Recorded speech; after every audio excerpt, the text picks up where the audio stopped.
Okay, we're going to go over how to put on a cushion liner with either a suction or vacuum style socket. So right now Kevin has a cushion liner on. Obviously the reason it's called cushion is that there's no pin and there's no umbrella on the distal end. So it's just a cushion liner that goes over his residual limb. Most of these sockets will have a outside sealing sleeve.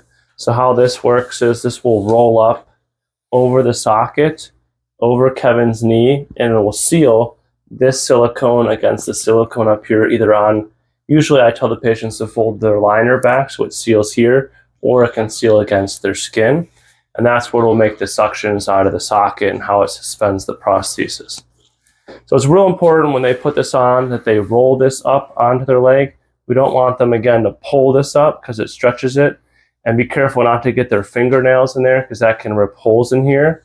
The downside with this is if you get any holes at all within the sealing sleeve, then you lose suction or you lose vacuum. So it's real important to be very careful with this when you're putting it on.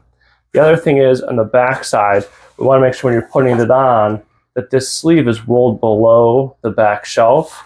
If it's too high, what happens sometimes patients get this caught in here, and when they go up, they have a big wrinkle. So you always want to make sure that that's down past that before they put it on. So we're going to have Kevin put it on. I'll show you once he kind of gets his limb inside of there.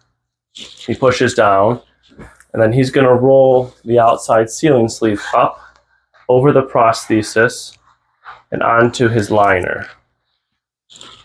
And again, we're trying to get this to seal up here against each other and then onto his skin.